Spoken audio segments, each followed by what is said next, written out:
Well, hello and welcome to the 2021 election forum for the mayoral contest in College Park. My name is Mark Goodson, and I am the managing editor of the College Park Here and Now. I will be facilitating this discussion. Joining me is incumbent Mayor Patrick Woyan, who is running unopposed. This forum is brought to you solely by Streetcar Suburbs Publishing, a 501c3 nonprofit corporation. Streetcar has three outlets: the Hyattsville Life and Times, the College Park Here and Now, which are nationally recognized print newspapers delivered once a month to each city respectively, and a website, streetcarsuburbs.news. This forum is being recorded on Zoom, but the uninterrupted recording will be broadcast to the Here and Now's Facebook page. It will then be made available on the website, streetcarsuburbs.news. The newspaper will also have a print version of a Q&A for all candidates, published in the October edition, which should deliver on October 13th. The questions and topics are informed by the newspaper's coverage of the city. Additionally, the Here and Now sought questions and topics from residents. Those questions will be asked as well. This will be the first time that Mayor Woyan has heard each question. I would also like to add here for everyone listening that anytime I use the word "we" during this forum, I'm referring to the organizational body of the College Park Here and Now. So, Mayor Woyan, thank you for joining us. My pleasure. Thank you for hosting this. And I want to say, just to start off, I really appreciate this opportunity. I'm looking forward to the conversation this evening. I also want to congratulate the College Park Here and Now on hosting your first series of electoral forums. It's great to see how the newspaper has grown and developed and is really serving the community like this. Thank you for saying that. We're really proud to be delivering this forum for the people of College Park. So we'd like to begin by giving you, Mr. Mayor, the opportunity to introduce yourself. And in that introduction, can you please let the audience know what first called you to local politics here in the city of College Park, Maryland? Sure. So I have lived with my husband, Dave, in the city of College Park for over 18 years now. It's a place I've been proud to call my home. I love this community. We moved here because we wanted to be in a vibrant community and saw the university as a place that help drive that vibrancy. We wanted a place that's close to public transportation, that was safe and affordable, and that had great neighborhoods. And we both fell in love with the North College Park community where we live in now. When we saw our home and saw the neighborhood around it, we knew we wanted to live here. And I have been really privileged to call this place my home now for 18 years, and really see its change. And we when we moved to College Park, we really saw a community that is vibrant, does have great neighborhoods, but we also saw some potential in the community that College Park hadn't met as of yet. I've been to and visited other college towns, other university communities. I went to school at the University of Wisconsin-Madison. And one thing that really drove me to get involved is that I really saw an opportunity where the city could partnership with the university. The city could leverage the resources that the university has to offer and really become a thriving and vibrant community on that basis. College Park has really transitioned from being predominantly a bedroom community for the university and for the downtown District of Columbia to being a vibrant community year-round and on a daily basis, and having thriving commercial districts of its own that people, thriving commercial districts with restaurants, for example, that people want to come and visit as destinations, not that they just incidentally stop by on the way to or from campus to go to work or to study. And we are really working on on building a thriving downtown area, thriving commercial districts all over the city. That was the vision and the potential that I saw that really drove me when in 2007, my friend Mark Cook and the current city council member at the time, Merrick Olson, approached me about running for council, what made me decide to do it, and what in 2013, when predecessor, Andy Fellows, asked me to consider running to be his successor as mayor of the city, drove me to do that as well. And then looking to more recent times, your last term as mayor, the last 2 years, could you describe for the audience maybe your proudest accomplishment or the city's proudest accomplishment in your opinion? Yeah, so these last 2 years have been some of the most challenging times that the city of College Park has ever faced. Certainly the most challenging times that I have faced during my time in elected office. And we've been faced with very significant challenges. The coronavirus pandemic, of course, first and foremost, but also the reminders and awareness of the continued need to pursue racial equity within our city, and the challenges that we faced with the need for rethinking our engagement with police around the Black Lives Matter movement, and directly and more specifically locally here in College Park, to recognize the challenge of that is presented from the urban renewal that happened in Lakeland in the 70s and 80s, and the need for restorative justice to address the significant displacement of the Lakeland community. So I would say my proudest accomplishment of the past term, of the past 2 years, has been that we have formed partnerships that have set us up to do really well addressing these challenges. With the COVID pandemic, we partnered with the University of Maryland, with Prince George's County, in addition to the university administration, the student government leadership at the University of Maryland, to respond to the pandemic and collaborate in a way that we've never had to before, because we've never faced a challenge of this magnitude together. We had the city playing a critical role in terms of responding to potential violations of COVID protocols, of safety protocols around the city. We've had the university and the students have done an incredible job of just reinforcing this message that we need to work together to be safe. And the university imposed safety requirements on campus, the county imposed safety requirements off campus. It's been the responsibility of every one of us to make sure that those safety protocols have been carried out. And we were remarkably successful in doing that. Of four-year institutions around the country, the University of Maryland and the city of College Park had one of the lowest COVID transmission rates. In fact, in the Big Ten, only Northwestern, being a much smaller private school, had a lower transmission rate than the University of Maryland did. And that was really a credit to the partnerships that we were able to foster over the past 2 years. And could you also describe for our audience in your last term, maybe an issue that you felt the city or that you as mayor could have done more with or could have done a better job on? Yeah, one thing that is still, there's several things that we have that are still a work in progress and that I think we still have a long way to go on. The first, I started to talk in the last question about the Lakeland, the restorative justice efforts around Lakeland. And it is challenging because we want to, in addressing that, in pursuing restorative justice for the Lakeland community, we want to be both deliberative and community engaged. So we want to be thoughtful about how we approach the issue, how we work to address the significant loss that the Lakeland community experienced as a result of urban renewal. But we also want to move quickly because the restorative justice is this long overdue in taking place. It really is something that we as a city should have begun to address a long time ago. And it shouldn't have taken the Black Lives Matter movement and the death of George Floyd and the awareness around that to spur us to action on that.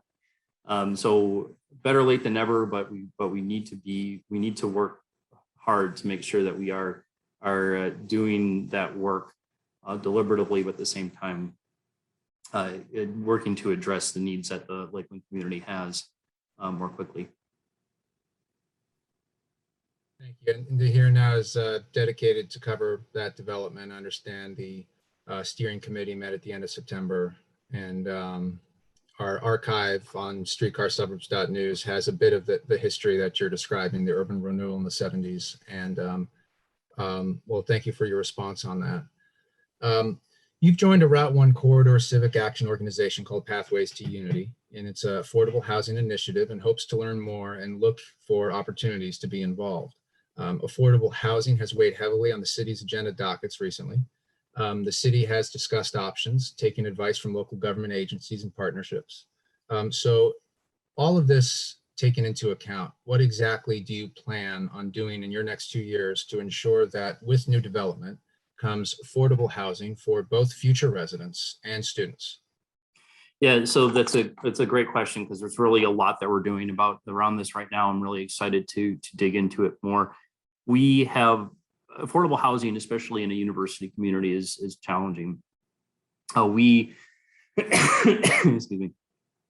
Let me get a little bit more water. We have been trying for literally decades to try to get more affordable housing for the student population, for the population as a whole within College Park. I sat on a committee when I was still on the city council of students looking at addressing the need for affordable student housing. And that was before the pressures on affordability of student housing have only increased in the last 5 to 6 years. As we see more people moving into the DC metropolitan area, housing is at a shortage as a whole in the region. And certainly we are part of that. The DC Metro, I don't have to say much about how unaffordable housing is in this region because everybody knows it. So it's a challenging issue for us to address, and there really are no particular resources that are designed specifically for addressing affordable student housing. We have started to see some more interest in general affordable housing in the city. The Branchville Crossing development came in this is moving forward now and should be begin breaking ground within the next year or so. And we have Attic Towers and Spelman House, our affordable senior housing facilities. But we really need to look at ways to get more of that, of both the general affordable housing for seniors, affordable housing for students. We really need to have a good strategy on that. And I'm looking, the great thing about that Pathways to Unity effort is that it's to help me look at what other municipalities are doing in the Route 1 corridor. And also with that group, we've looked at what other communities are doing around the country. Hyattsville recently hired Enterprise Community Partners to engage in affordable housing strategy with them, where they really looked at and brought to bear all different options that they could pursue and put together a comprehensive plan for that city. I would like us to do something similar in College Park, but more so than Hyattsville, really make sure that looking at affordable student housing, that's part of that strategy. And we've already started to look at some of the different tactics that we might use to enhance affordable housing. One thing that we're looking at is, so we recently acquired several $1 million through the American Rescue Plan from Congress, from the federal government. And we can put some of those resources to use in pursuing affordable housing. One thing that we're looking at doing, and we've been discussing with the College Park City University Partnership, is establishing a community land trust. And a community land trust is basically a model where a nonprofit organization is established to obtain land with housing on it. The community land trust holds onto the land to make the improvements that are on the land more affordable to prospective homeowners, to prospective landlords that can hold on to the improvements and rent to low-income families on an affordable basis. The community land trust can set conditions about occupancy of the property, that it can be available to families who meet certain income levels. we see this as a tool both for affordable housing and also for neighborhood stabilization, so that the community land trust could acquire properties that are at risk of becoming student rentals, like in one of our neighborhoods that have been so overwhelmed with student rentals, and make it available as a rental to, say, a family that's in need of a stable place to live, available to people who work in the community as more workforce housing. So this is one of the tactics that we're looking, the tools that we're looking at using to enhance affordable housing.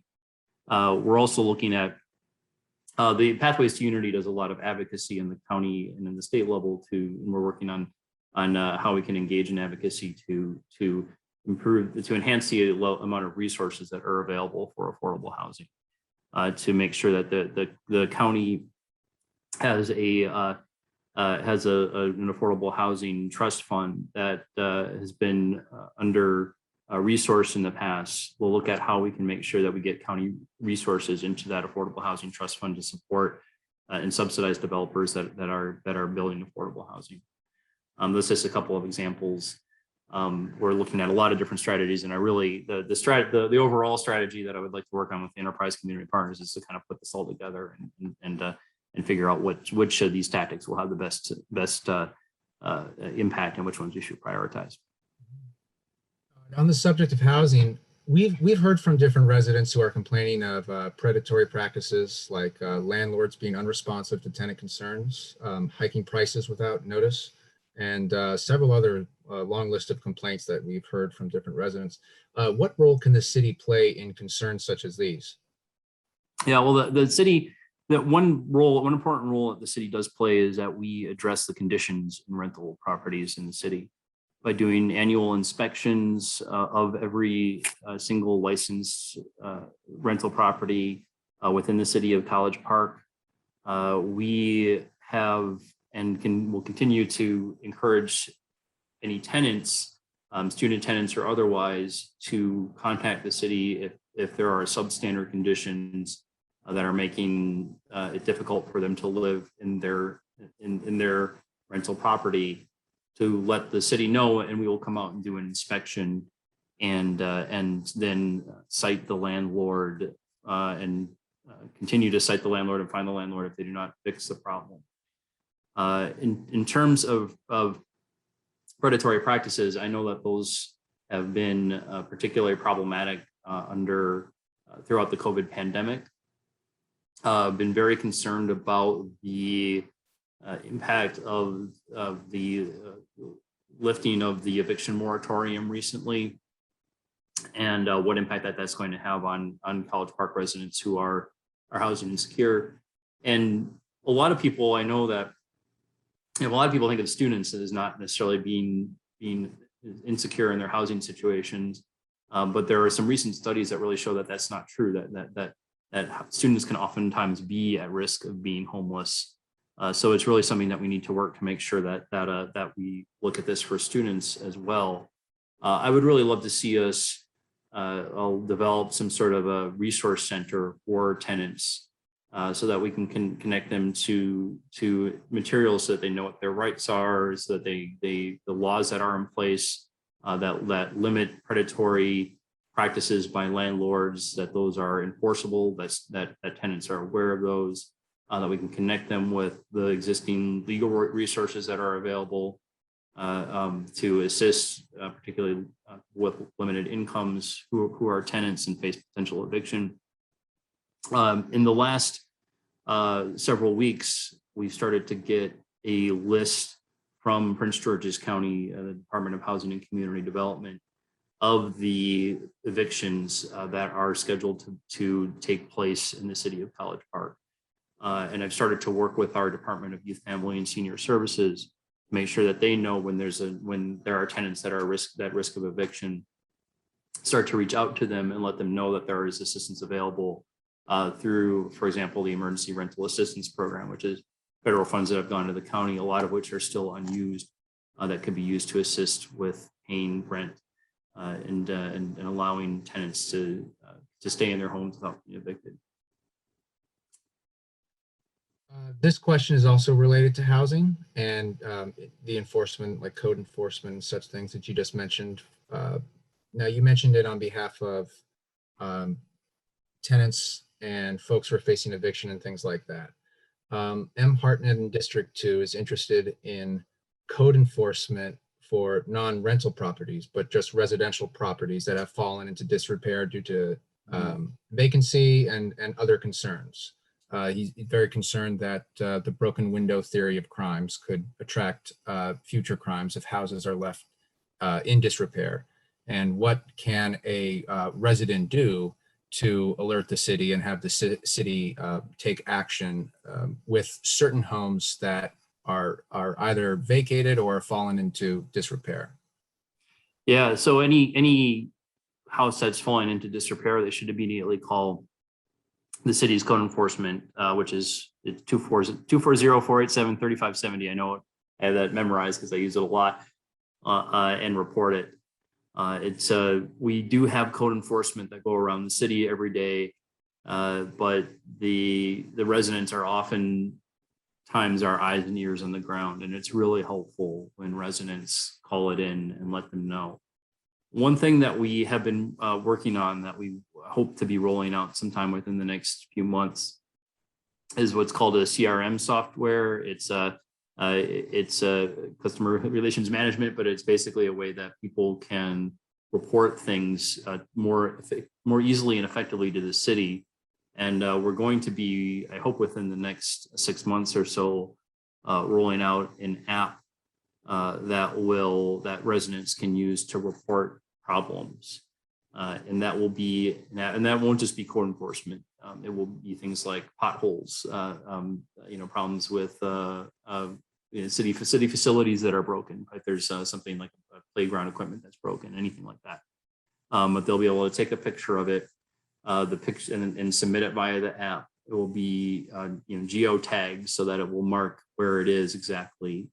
But they'll also be able to submit additional information about the problem. So that will go to the city staff. The city staff will be able to assign it to the appropriate staff so that they can take care of the problem. And then residents will be able to track what the response is. So there will be some accountability for the city that if you don't get a response within 24 hours, we'll know about that. And we'll be able to follow up to make sure that you're getting the response that you need and that city staff is dealing with it quickly and appropriately to address the problem. So keep an eye out for that. Hope that will be out soon.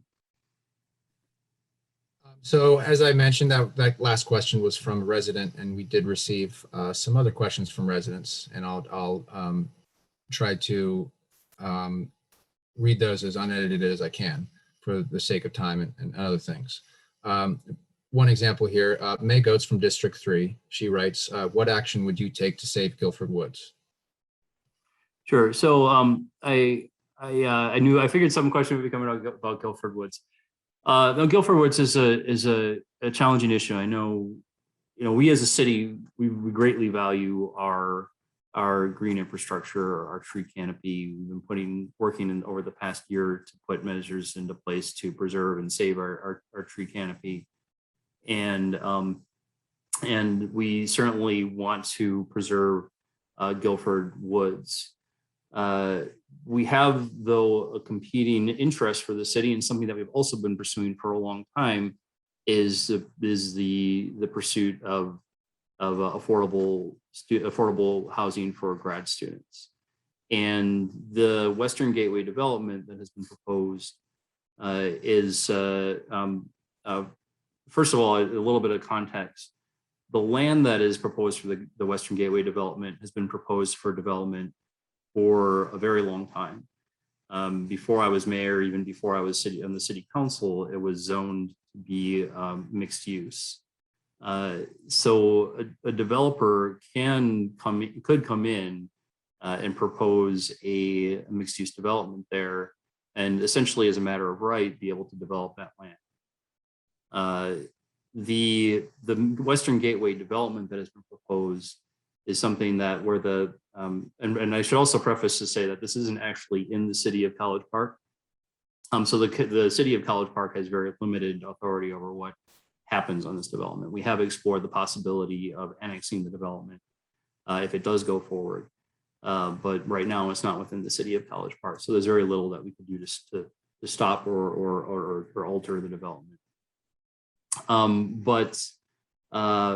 The developer Gilbane has come forward with a proposal working together with the University of Maryland. The University of Maryland is offering to provide the land at a discounted price because that would enable Gilbane to develop that land and set aside a portion of it for 300 units of subsidized grad student housing. There isn't a tremendous need for affordable grad student housing in the city. There are currently 2 subsidized grad student projects, Graduate Garden and Graduate Hills, that a lot of people have complained that those 2 existing projects aren't the best, that they're in need of renovation. But even with those potentially not being the best places to live, there's a waiting list of several hundred people, of several hundred grad students that want to live in them because there is such a strong demand. And those are, when we talk about environmental sustainability, those grad students currently are living wherever they can afford to have housing. So they might be living, the whole notion of driving until you can afford something. Housing is affordable the further away from College Park and the immediate DC metro, DC area that you drive. Housing becomes more affordable. So a lot of people drive a long distance to get to class every day. Those are people that could live right next to campus if more affordable housing were to be built close to campus, and especially with the Purple Line coming in right along Campus Drive, that does provide an opportunity for transit-oriented development. So these are people that could live right in College Park, walk to campus, live without cars because they'd be right near transit. These are 2 conflicting interests that we have at stake here. I have heard the proponents of preserving Guilford Woods, and I also should note, just by way of background too, that the portion of Guilford Woods that's being proposed for redevelopment is a small portion of the overall wooded area. It's also the part of Guilford Woods that is furthest away from Guilford Run itself, closest to Campus Drive. The most sensitive, the most critical areas of Guilford Woods would be preserved, even if the Western Gateway project were to go forward. So all that's to say, some folks have suggested that we work on putting graduate housing in other areas around campus, areas like Lot 1. And I certainly think we should be exploring that. I certainly think that we should look at all our options before taking down the woods that we want to preserve. But ultimately, I would love to find a way that preserves both of these interests, both the interest of preserving our tree canopy, preserving our sensitive natural areas, and also pursuing this graduate student housing to the greatest extent. We're still working a lot with the university on both of these issues, I hope that we can find a good solution here that will work out for everyone. I wanted to acknowledge that Alec Lindy asked a very similar question. He's from District 2. He asked, what is your position on the Western Gateway project, and do you support maintaining Guilford Woods as it currently exists? I feel as though the question you answered in response to Meg's question was sufficient for that question, but it does, this is a very complicated issue, as you mentioned, and I appreciate you acknowledging the fact that while this isn't in the city's jurisdiction necessarily, it greatly impacts the residents of College Park. And I think that's a very important, it's a difficult role to be in. And I'd like to stick with this for a minute, because sort of as a corollary, the city had lengthy resident testimony during a public hearing on a proposed tree ordinance, right? Mm-hmm. How do you plan on addressing some of these concerns while pursuing the city's goals of environmental sustainability, considering that issues like Guilford Woods are sort of these open-ended possible deforestation concerns? Yeah, so really to preserve our tree canopy, in the Tree and Landscape Board a couple years ago, as you know, did a tree canopy assessment. That really was a wake-up call to the city, because what it showed us is that is that a lot of our tree canopy has already been disappearing. And unfortunately, a lot of it is, if it were all in the kind of the commercial development areas, then that would be easy. We could put requirements into place for our commercial developers, and we're working on that. I mean, that's not something that we're ignoring. The commercial areas are important as well for preserving our tree canopy. But the largest impact that we can have is in the residential areas, the single family residential areas, where where a lot of the tree canopy that's been disappearing has been disappearing from those single family residential areas. So our Tree and Landscape Board has put together this proposal for a tree ordinance, and it's been revised. We've been in conversations about this now for going on 2 years, to really tailor it to ensure that it would be as effective as it could possibly be, ensuring that it doesn't have any unintended detrimental impacts on community members, on our homeowners and residents in the city, and ensuring that it will take advantage of what opportunities are really available to enhance our tree canopy. So really, we're looking at a combination of carrots and sticks and different things that we can do, both to ensure that residents, when they do want to take down trees, first of all, that if there's anything that proposes a threat to health or safety, to the integrity of someone's property, if there's a tree that's at risk of falling, then we're not going to stand in the way of somebody removing that tree.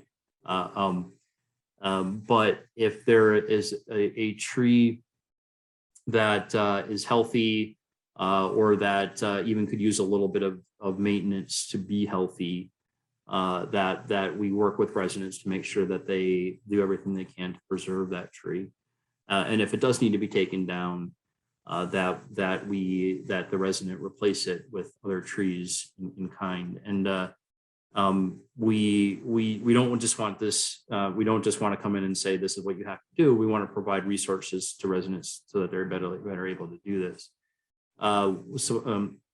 One thing we want to do is improve the tree canopy enhancement program, which is a program we started a few years ago that provides residents a subsidy of up to $150 per year to plant trees in their yard.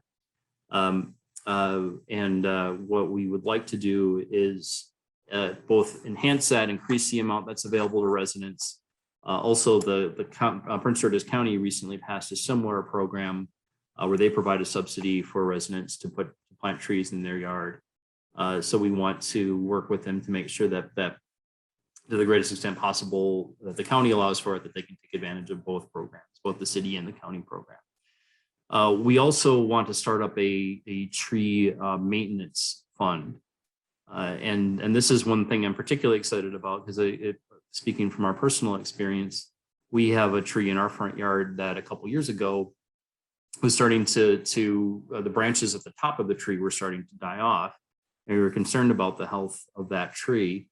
And what we did was we hired somebody to come and trim those dead branches off of the top. And as a result, that tree not only didn't have the dead branches on the top anymore, but the rest of the tree began to flourish. So I see that tree maintenance fund as an opportunity for residents who maybe not, may be more willing when they see that a tree is sick and can use some tender loving care, that they may be more inclined to take it down, to think about what they could be doing to maintain it and to actually provide resources so that they're able to maintain it.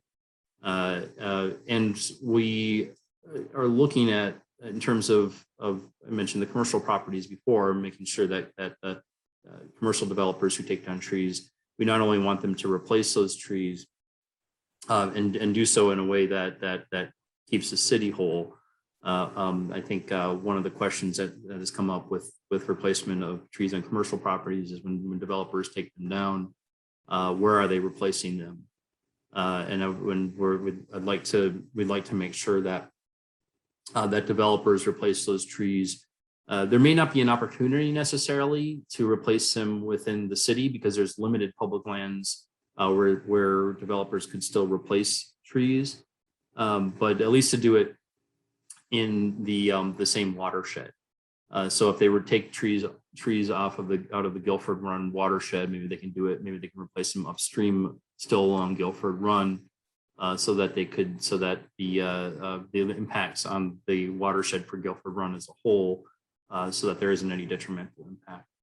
But also, we're exploring requiring developers to put money into that tree maintenance fund to help the residents of College Park maintain their trees within the residential properties, the ones that we know that are being impacted a lot right now. A similar issue that has a lot of complexity to it is residents' growing concern over the university's plan to reappropriate the Paint Branch Golf Complex. There was recently a protest at the complex, which had a little over 30 participants, some residents, some non-residents. It's complex because, if for our viewers who don't know, it is most directly under the jurisdiction of the Maryland National Park and Planning Commission. Yet the city's District 4 practically surrounds it, and it is used by residents. So my question is, what do you see as the city's role in an issue like that, where residents are concerned about the university's plans to develop this golf complex, which resides on county land? Well, first of all, I'll note that in terms of the city's role, I'll note that the university reached out to us early on as they were beginning to discuss that proposal. They assured us at the time that, and they have gone out and done a lot of community input. They assured us that they would be doing that. So we have been involved in making sure that the community has the opportunity to provide feedback on that proposal. There are a lot of things that we learned in that feedback. I was not aware to the extent that people see the Paint Branch Golf Course as an amenity, especially for lower income members of the community that appreciate the game of golf. It's one of the more affordable golf courses in the region. It's also a golf course that's more accessible for people with limited physical abilities, older members of the population, people with disabilities, who are able to use that golf course. So with that, we recognize the importance of preserving that golf course to the greatest extent possible. And I understand that the university has now gone back to the drawing board. They are looking at ways that they might still be able to accomplish their goals of increasing the number of playing fields and recreational amenities available to students, and also preserving the 9-hole golf course and the driving range and the putting green practice area. So one thing that I want to be clear though is that there are some benefits that these changes to the golf course could also have for residents beyond, especially if they find a way to preserve the golf course itself. There is also a great need for other recreational amenities for College Park residents, and the university has said that they would that with new amenities available, with new recreational amenities, that those would be available to the greater College Park community as well. So, for example, I'm a runner myself, and I know that track facilities that are generally open to the public are generally in short supply. There are some around here, but they generally have limited hours, generally not available, let's say, outside of working hours. So amenities making amenities like that available to the greater College Park community would benefit College Park residents as well. This is still very much a work in progress. I think we'll continue to make sure that that the university solicits community input and addresses community concerns as they come up. But so far, the university has been a really good partner in this, and is working to address and respond to the concerns of the people who don't want to lose that golf course. So, both these issues kind of have that similar element where there's issues that concern the city's residents, but it's not necessarily the city's jurisdiction to address them directly. And it's a difficult position for the city to be in. Mhm. I recognize that. And I don't want to belabor the point, but I did want to just ask one more time, sort of, um, how does the city and you as the city's mayor position itself? You mentioned the partnerships of the university and touting that as a strength. But in that partnership, how can the city and you as mayor position yourself between the university and its residents? As in, when residents oppose something the university is doing, which has just been a theme of late, how can the city empower that opposition? Yeah, well, I see the city as being in the role of being an advocate for the residents, and myself as mayor in that role of being an advocate for our residents. And part of that is it's incumbent upon us to look at opportunities with other stakeholders that might not immediately be apparent. I think the opportunity for the additional recreational amenities, if a project were to go forward on the Paint Branch Golf Course, is one of those. Looking for ways that we can like one thing that I've raised with the university consistently since I began proposing the renovations, the changes to the Paint Branch Golf Course, is seeing that as an opportunity to light the trails, that the Paint Branch Trail in particular, which runs along the golf course from Acredale Park, because I know that College Park residents use that trail oftentimes, not just as a recreational amenity, but also as a transportation amenity, as a way to commute back and forth to whether they work at the university, work in downtown College Park, even people who work like myself who work in the District of Columbia and occasionally commute by bike. And it's very difficult to use as a community amenity, especially in the winter when it's not lit. So one thing that I began from the beginning is encouraging the university to say that if they do go forward with these amenities, with these new amenities at the Paint Branch Golf Course, that it's critical that they light the pathway. They'll have more students using that pathway to get back and forth to any new recreational fields. And also in doing the construction there, it'll be an opportunity as they're digging stuff up just to put in new conduit, to put in new lighting facilities. So it's incumbent upon us to think about other opportunities that these projects can bring to enhance and improve the quality of life of College Park residents. This next question is from Bob Bear, a District 3 resident. And Bob wrote, what will you do to make significant progress in the next year to resolve the stormwater flooding and sewage backflows in Old Town and Calvert Hills residential communities? Yeah, thanks. I know this is a big issue and a real serious concern for the residents of Calvert Hills, especially following the September 10th incident of last year, where we had a massive rainstorm in a short amount of time that caused flooding in the basements of many Calvert Hills homes, flooded the streets for a while, caused a lot of damage. And we have an opportunity right now with the American Rescue Plan funds that I mentioned before, of the infrastructure projects that are eligible for funding under that bill. That includes stormwater management. So we have already began to discuss and have on a work session discussion within, in the near future, in the next couple of months, the discussion of how we can build off of what the county is doing, because the county has a project in the works, which should go to construction within the next few months, to enhance the stormwater management capabilities within Calvert Hills along Guilford Run, but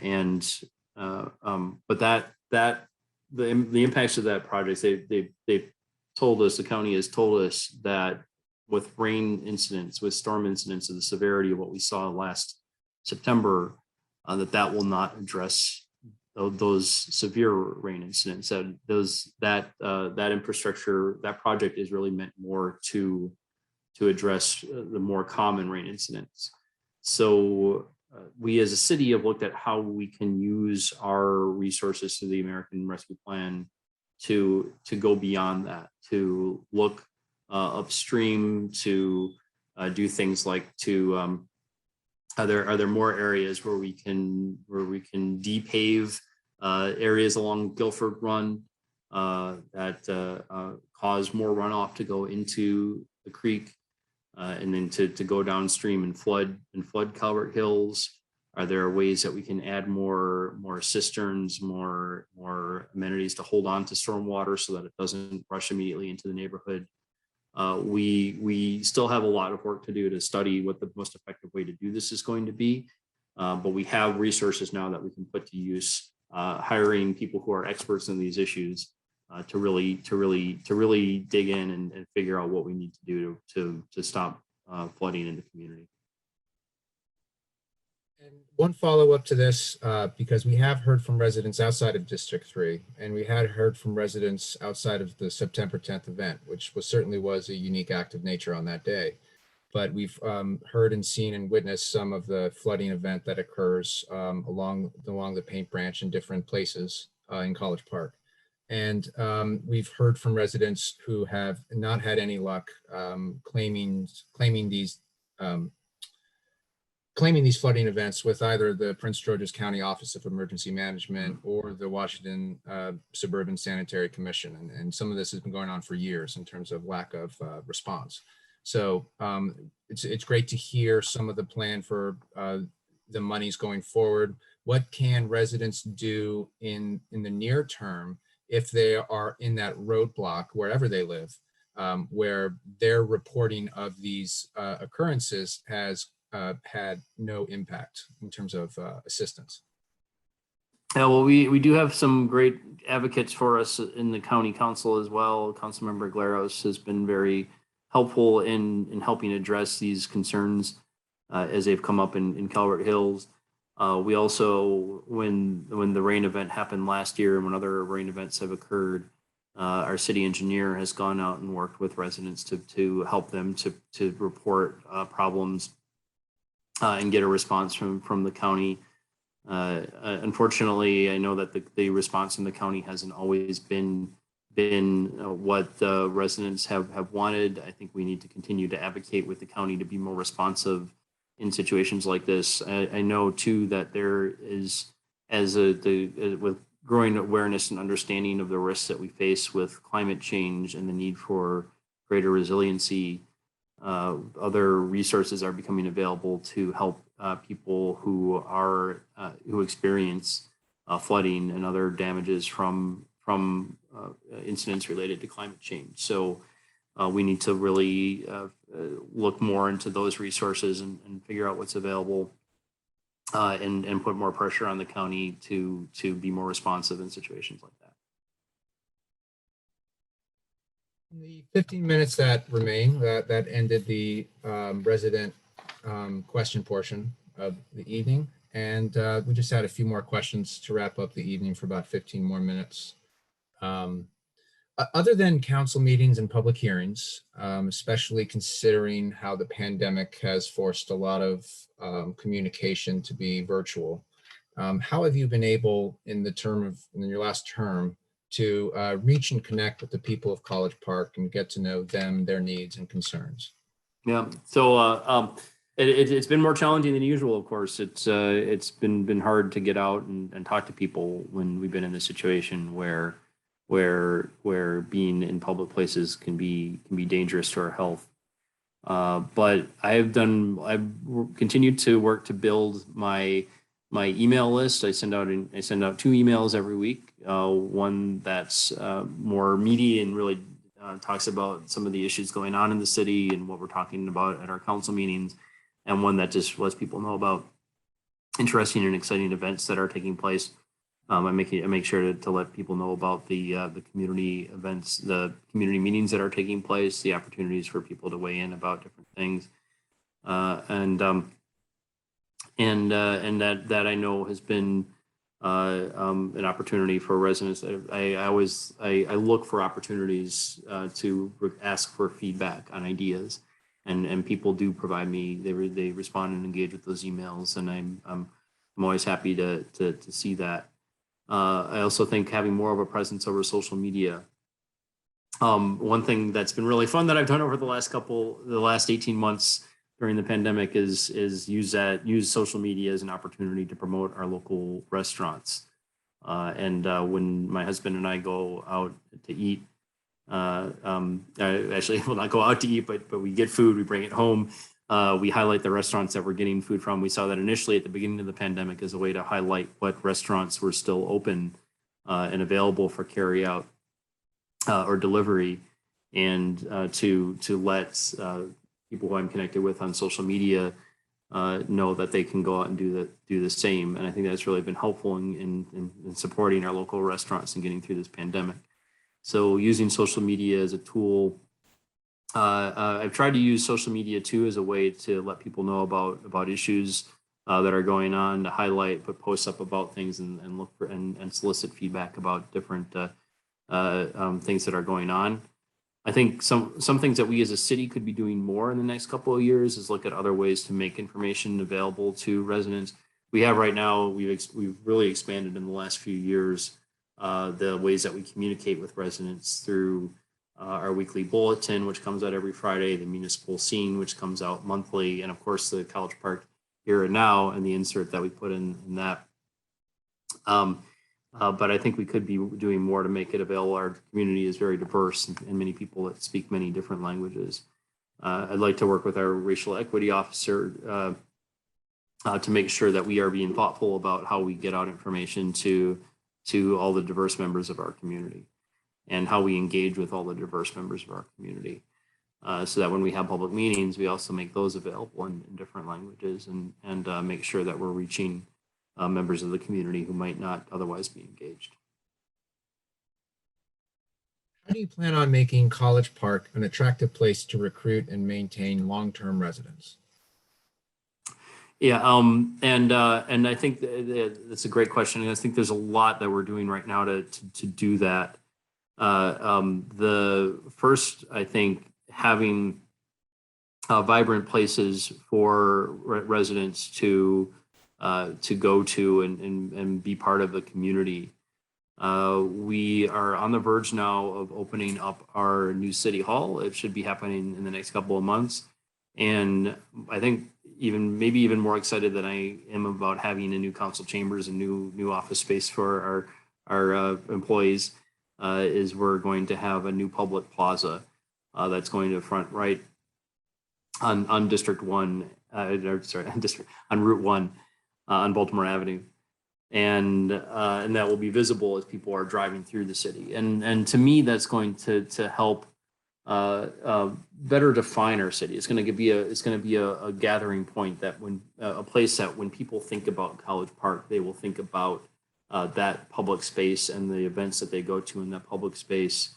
And it's not just in downtown College Park. We're also working on something very similar in the Hollywood Commercial District, where we're working on creating public spaces where people can gather, and people can when they think about College Park, think about those places where they have good memories, where they've been for events, where they've gathered with their friends, and that, I think, creating that public space, the third space where people go between where they live and where they work. They go for places to gather. That will be attractive, not just for students, but for the long-term residents, and also to keep our city vibrant year-round, so that when the students disappear in the summer, that'll be a place for our long-term residents to come and gather and enjoy and appreciate what the city has to offer. Mayor Boyan, thank you so much for speaking with us here tonight. The last question I have is, we thought we could conclude the forum with a hypothetical. So please speak to the folks who just moved to our city. Imagine they're the audience at this time. What have they gained by moving to College Park? Well, first, they've gained a great community, a great place to live, great neighbors. One of my joys as mayor of College Park is that I get to go to community events all over the city. And it's been hard over the past year and a half not to have as many of those, but we've still found ways to connect with one another, even through the sort of monthly trivia events that the Calvert Hills neighborhood has hosted, where they've raised funds for our local food bank and other organizations, to the porch play events that the College Park Arts Exchange has hosted throughout the pandemic. There, even when it's been difficult for us to gather together, the residents have still found creative ways to do that and connect. And that is what they have gained, I think, most importantly, by moving to College Park. There's a lot of great amenities I could talk about. There's a great airport, a great airport museum, a great university with a great performing arts center on it. Wonderful restaurants here, but I think most of all, I would love to stress for them that there are good people in great neighborhoods, great communities that come together, and that's what really makes College Park to me a great place to live. Well, thank you once more for being here with us tonight. And on behalf of Streetcar Suburbs, my name is Mark Goodson, once again, the managing editor for the College Park Here and Now, one of the 2 print newspapers that we publish. My email, if you have any questions about how this forum was conducted, or any questions about local news, or in particular, if you'd like to get involved to help us bring quality local journalism to your door and your neighbor's door, email me at mark@hyattsvillelife.com. You can also find my email address on the second page of each edition. And each edition usually mails the second Wednesday of the month. Any inquiries at all, I'd be happy to respond and get to know you, get to know your concerns, your skills, your talents. And we're always looking for residents to work with, because that is absolutely our lifeblood. So I'd just like to thank you once again, Mayor, for joining us. And I also thank you and the city for your support of independent journalism. We very much appreciate that. And that is all for us tonight. And thank you for joining us. And we'll see you at the next opportunity we can meet. Mayor Warren. Thank you. It was a great opportunity. Thank you for doing this.